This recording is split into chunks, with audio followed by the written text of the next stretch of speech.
సరిహద్దుల్లో చొరబాట్లకు కళ్లెం వేయడానికి సైన్యం కొత్త ఎత్తుగళ్లు వేస్తోంది. సాంకేతిక పరిజ్ఞానాన్ని ఉపయోగించుకుంటూ చొరబాటుదారులను కట్టడి చేసే దిశగా చర్యలు చేపట్టింది. అందులో భాగంగా సరిహద్దుల్లో కొత్త రకం గోడలకు తెరలేపింది. ఆ గోడలను దాటి ఉగ్రవాదులు అంత ఈజీగా దేశంలోకి ప్రవేశించలేరని సైన్యాధికారులు అంటున్నారు. దేశంలోకి అక్రమంగా చొరబడడానికి ఉగ్రవాదులు ఎంతకైనా తెగిస్తున్నారు.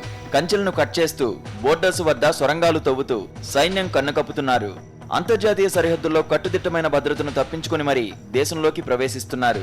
అయితే ఇకపై ఇలాంటి ఎత్తుగడ్లు పనిచేయబోవు. ఆర్మీ ఏర్పాటు చేసిన కొత్త రకం గోడలు ముష్కరుల ఆనవాళ్లను పట్టించనున్నాయి. అవే లేజర్ గోడలు. దేశ సరిహద్దుల్లో ఈ లేజర్ గోడలు కొలువు తీరుతున్నాయి. ముందుగా పంజాబ్లోని భారత్ పాక్ అంతర్జాతీయ సరిహద్దు వద్ద లేజర్ గోడలు ఏర్పాటయ్యాయి. భద్రతా సిబ్బంది పహారా కాయలేని నదీ ప్రాంతాలు, ప్రమాదకర భూభాగాల్లో ఈ గోడలను అమర్చారు.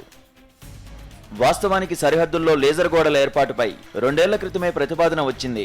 సరిహద్దుల్లో కొన్ని ప్రాంతాల్లో అనుక్షణం పహారా కాయడం కష్టతరంగా మారడం, చొరబాటుదారుల ప్రవేశాన్ని గుర్తించడం ఇబ్బందికరంగా ఏర్పడడం తదితర కారణాలతో లేజర్ గోడల ఏర్పాటుకు బీఎస్ఎఫ్ ప్రణాళిక రచించింది.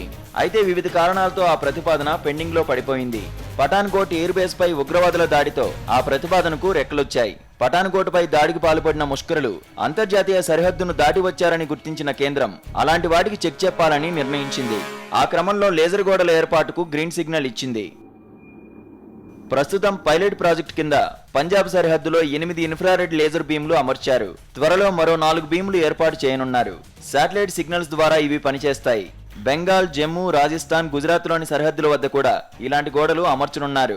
మొత్తం 45 లేజర్ గోడలు అమర్చాలనేది బీఎస్ఎఫ్ ఆలోచన. ఇందుకు సంబంధించి బ్లూ ప్రింట్ కూడా సిద్ధమవుతోంది.